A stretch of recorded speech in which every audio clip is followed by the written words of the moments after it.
It's been over 2 weeks since a former sanitation worker filed an FIR in Dharmasthala alleging that he was forced to bury hundreds of bodies, most of whom were victims of rape and murder. All of this under immense duress and pressure from his superiors. Now, to understand what his motivations were, why he came and filed this complaint, what is the progress in the case and what is the way forward, we will be in conversation with his lawyer and senior Supreme Court Advocate K.V. Dhananjay. Remember that the exhumation process has not yet begun. But before I go across to him and sit down for a conversation, here's a quick reminder that here at the News Minute, we have been following this case very, very closely, and our reportage from the ground too has been responsible and sensitive. If you like our reportage, if you want this kind of journalism, then do consider becoming subscribers of News Minute and News Laundry.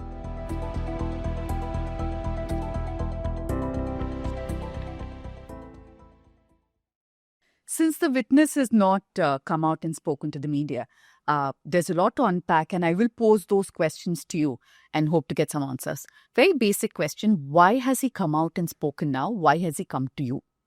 Well, for that, we'll have to look at what he did say in his complaint. He was wrecked by guilt.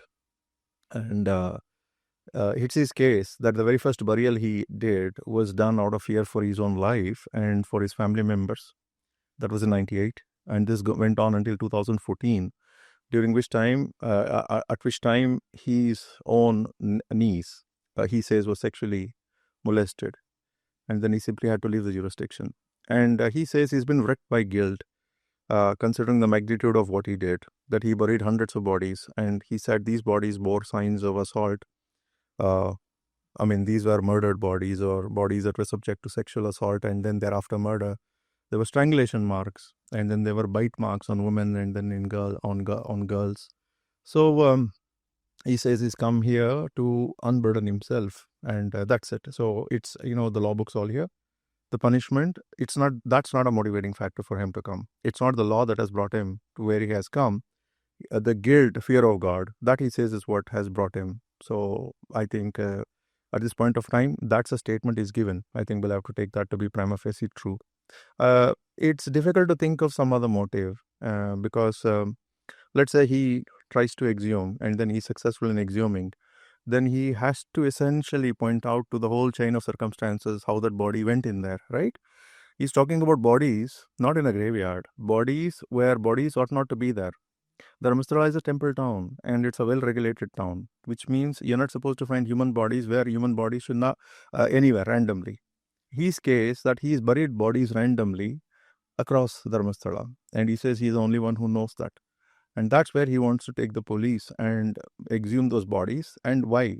According to him, this is to make sure that the bodies, the exhumed burial, bodies get a religious burial. And he believes that everyone is religious and then they have their own way of burying. And he believes it is that burial that will give him peace of mind. And that's a motive, he says. And it would be, I think, harsh to judge that at the end of the day, because if assuming this man's version is true, it's not the law that brought him here, but then fear of God, fear of conscience, and I think that's a way to look at it. You say hundreds of bodies, hundreds of victims, that means. Is it possible that in a town, I know it's over a period of 20 years, but how can hundreds of people be buried without anyone noticing? And what about their families? Because so far, only Ananya Bhatt's mother has come forth. So where are the families of these hundreds of victims, or even 100? Well, I don't think anybody would dare to come even after this man came out in public. It's just Ananya Bhatt's mother that has come. Who else has come? Look at how the government is behaving, look how the investigation is going on. They're showing no interest in exhuming. So it's possible that once exhumation starts, now we're making lots of assumptions. I mean, that's how this conversation can go on. It's impossible to move on with this conversation unless we make some reasonable assumptions. Let's make an assumption that this man is right, that there are bodies buried out there. It's when bodies are exhumed, possibly, that more individuals are likely to come. Now, the case that he puts out is that over a period of this 15 years, what he did is he was done in secret, and he would take bodies to places where at the point of time when no one was there, and then he would secretly bury it. So It's an excellent question that you did ask. How did this happen? I too am keen to know how we did this. How did this happen? But the fact that we can't really explain that should not blind us to what we need to do now. What we need to do now is to give him an axe and then take him to a spot where he says he's buried people, and to see what comes out of it. Right? Just because we are not in a position to articulate what might have happened long ago, or to even justify the possibility of so many people having been, killed and buried clandestinely, we should not turn a blind eye to this. And so I think I think we've got to see what present holds.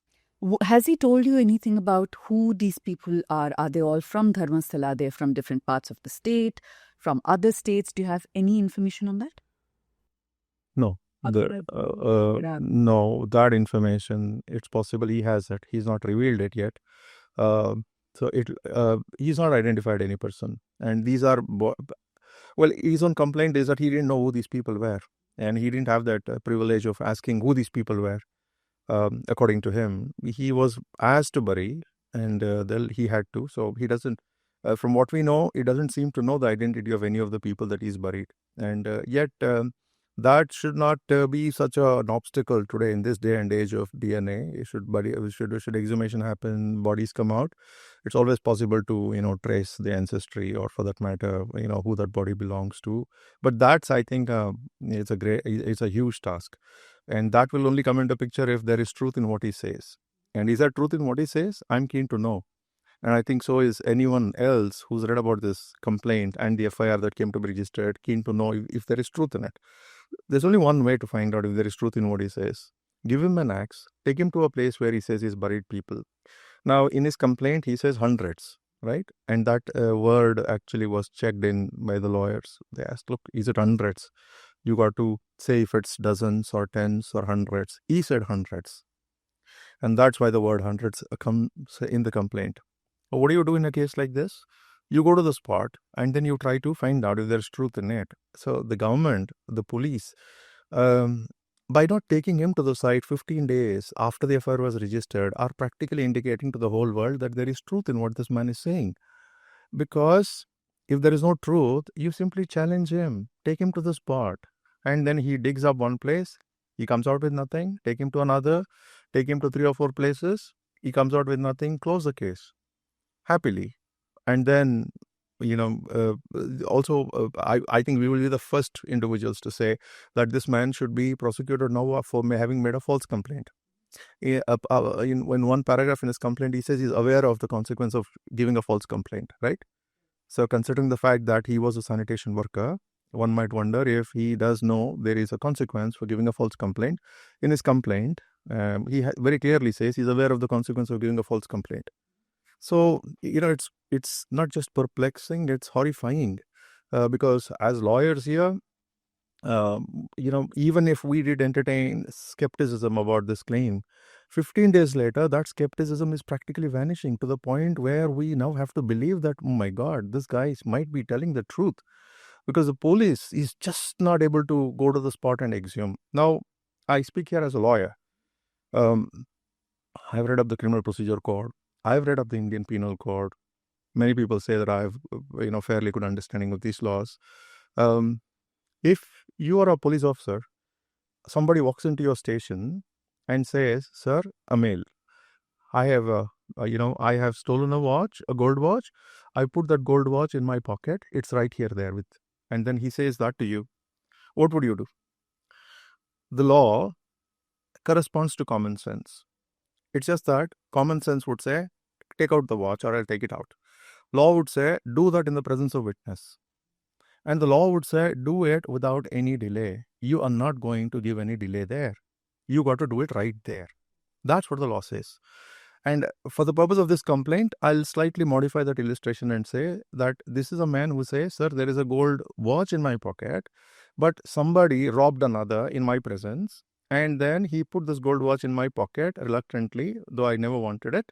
He said that he will kill me if I remove this gold watch. But yet I'm wrecked with guilt. I've come here. A case like that, because this is a case where he's a witness. What is it the police have done in 15 days? They want to give a narco to find out if there is gold watch in his pocket. They want to question him. They did question him for 4 hours, whether there's a gold watch in his pocket. They took him to a judge. The judge spoke to him for an hour and a half. And that happened in the absence of advocates. That's, again, important. So this is an individual who's made a case. And the judge is talking to him. A judge from where? Not in Bengaluru. Though under the new regime, it was entirely possible for this case to be lodged in Bangalore. And if lawyers wanted to make a case by hook or crook, they would think of various ways. Don't go to the jurisdiction, go somewhere else, get a statement done, build public pressure and do this, do that. So what lawyers here felt is that everybody would say, why would you go to a magistrate in Dharmasthala? Why would you go to a police station in Dharmasthala? Why don't you do it elsewhere in Bangalore? Get more media attention, get more media coverage, and then see that good things come out. The lawyers decided that, well, let this all be organic, right? If there's going to be hostility, face it right on. Go to the Dharmasthala police station, go before the Dharmasthala magistrate. So the Dharmasthala magistrate spoke with this fellow for more than an hour and a half, recorded all of what he had to say. And after that, we see shiver in the police.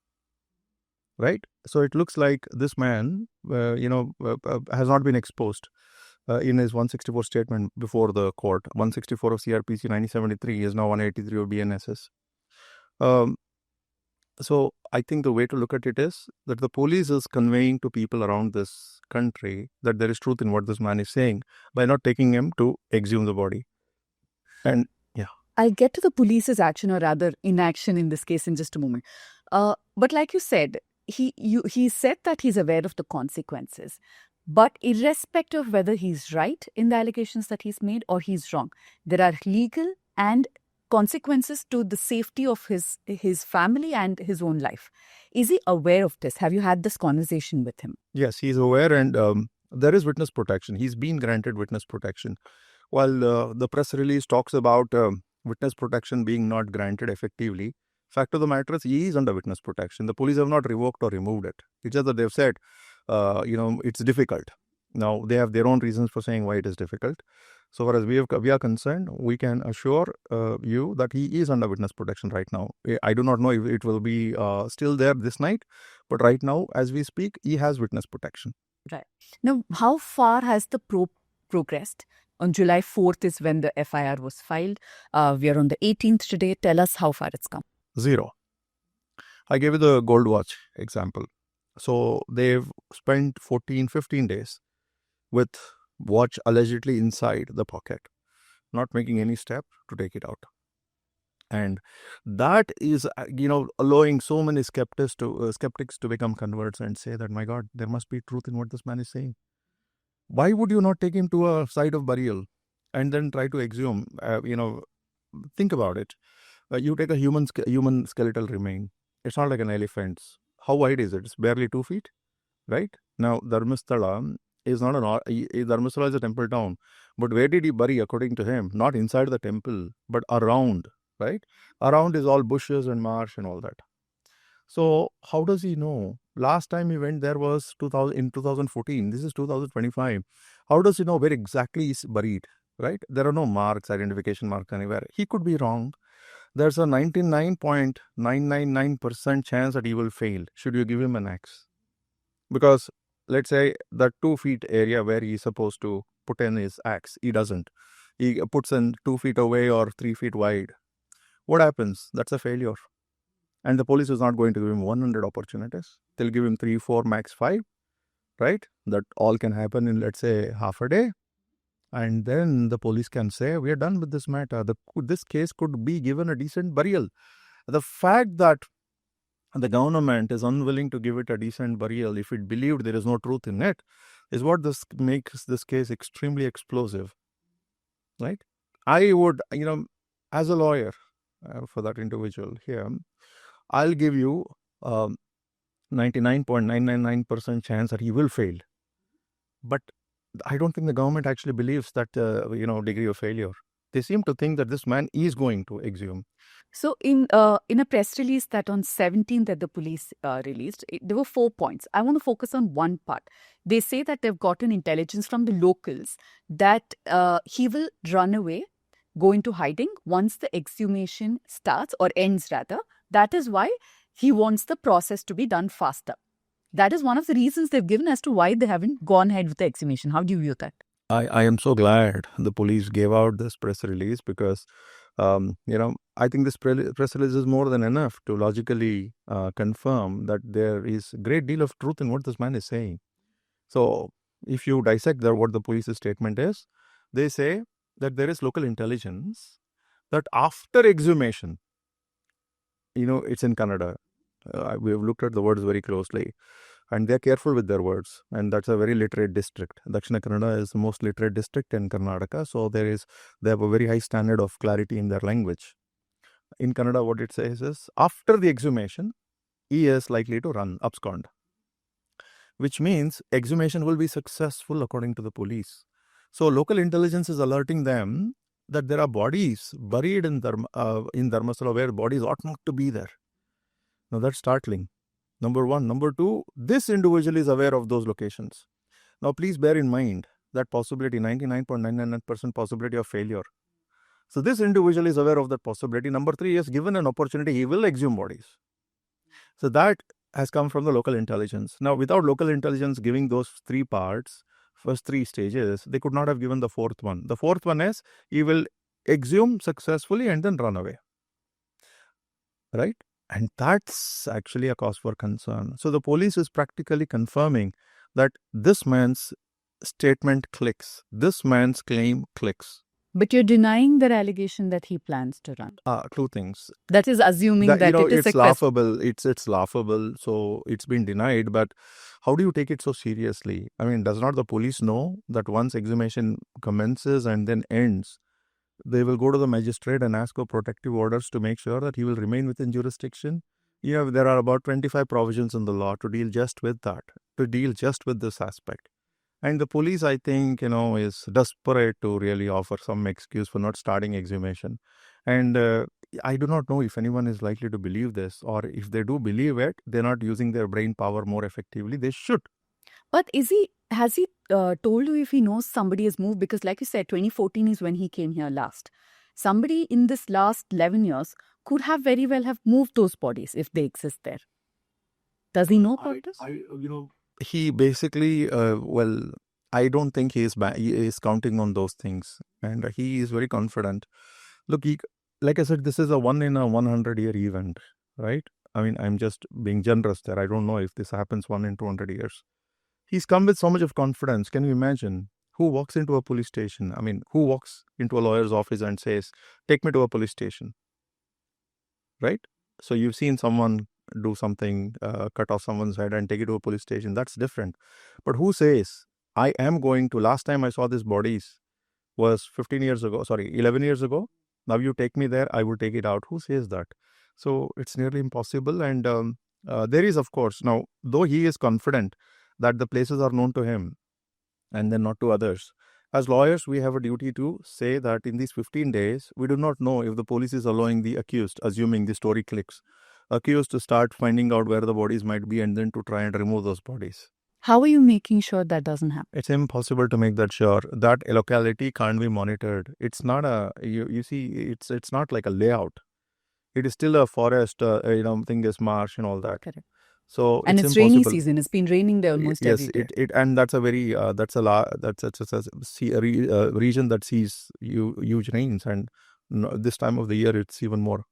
So you're not keeping an eye to make sure that nobody disrupts. I don't think even the government would have the resources.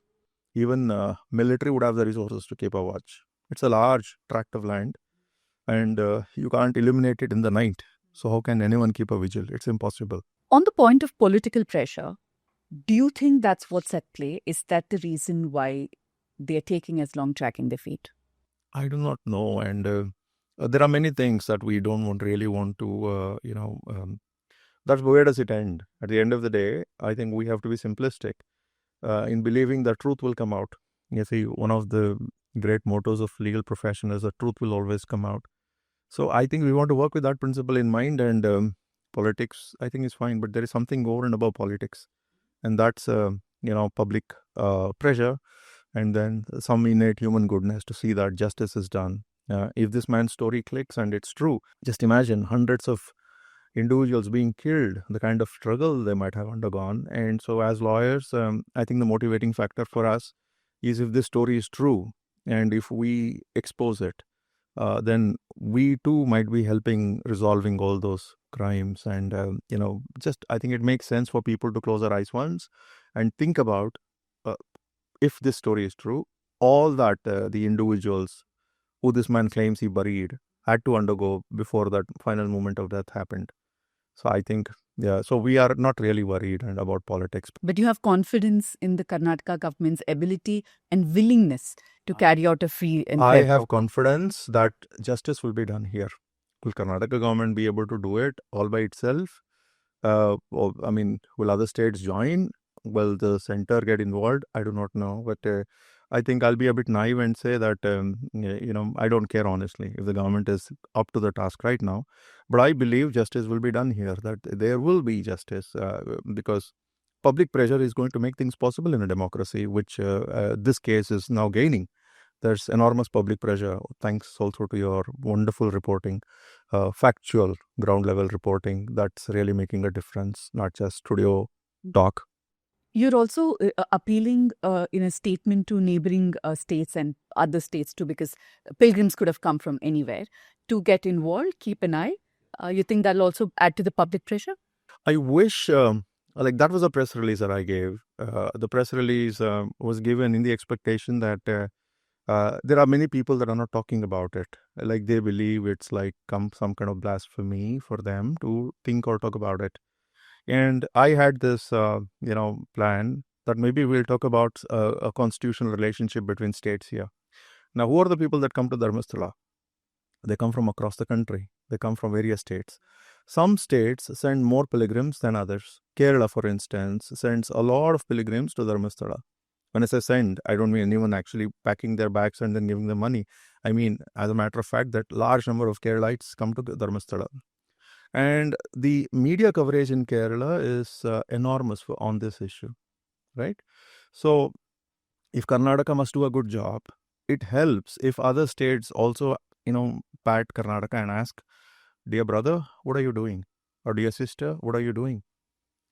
If this story clicks, there could be individuals from Kerala that are buried there. And we want to make sure that you're conducting a transparent investigation. So we, for Kerala to step in that manner under the constitutional system that we have, they will have to go to the Supreme Court. But the Supreme Court will certainly turn them away if they see this as some kind of a political partisanship. And that's why I suggested, please convene your assembly and please pass an unanimous resolution or a near unanimous resolution. Take it to the Supreme Court. And resolution for what? That this investigation will happen to the highest standards of integrity, honesty, and competence, and take that resolution to the Supreme Court. Request the Supreme Court that you be given an opportunity to be part of this investigation in terms of assistance. Like you don't take the shot, you don't call the shots, but you assist it, right? So, again, that created some controversy. I welcome that controversy, people actually questioning motives. And I think that's democracy. Otherwise, it would be very boring. You need people, and then obviously, people should always question our motives and say that, these guys are doing it for some ulterior purpose. I think, yes, that's in a democracy, that's most welcome. People should distrust us. And I'm calling on everyone to distrust us. And then to challenge this claim and say that, oh, come on, let that man be given the axe, nothing will come out of it. That's healthy. That's what the system needs. But what the system can't afford is people to say, I will just not be bothered about it. I will not be bothered about it at all. That's lethal. That's lethal for a democracy, surviving, thriving democracy. My last question, just a little while ago, the Chief Minister of Karnataka made a statement. He said, we are neither for an SIT probe nor are we denying that we'll formulate one. But one point he made was, nothing will happen in a hasty manner. So skeptics are asking now, the man has been absconding for 11 years. Why the sudden urge now to get things done fast? That's a great question. He believes exhumation and every recovery is going to lower the chance that he will be killed. So look at his story. His story is, this is a region that's immune, insulated from laws, that's insulated from police functions. And all these things have happened in that place. So I think it's reasonable, if you believe that much, to also think that this man fears for his life, notwithstanding witness protection. Of course, witness protection is what the police provide, but then there are 100 ways how, a person even within witness protection could be killed. Because once he's done with these exhumations, then his story, according to him, will click. Obviously, even from an outsider's perspective, I think it would click. So the chief minister saying that he does not understand why this haste. What is a haste? He's come here to show you bodies. Why would you call it as a haste if he says, if he says, I want to exhume these bodies, and is it not fair and reasonable for him to fear for his life? This case will be spoken about for tens of years, perhaps even for 100 years. And when they talk about this case, I'm very sure the chief minister would not want it to be spoken as something that happened during his tenure. Siddaramaiah was the chief minister. This man seems to care for his legacy. I think the last thing you would want to do is to retire with a legacy that's so horrible, it won't be forgotten for decades. Right. I thank you for your time, and we will continue keeping a close tab on what's happening here.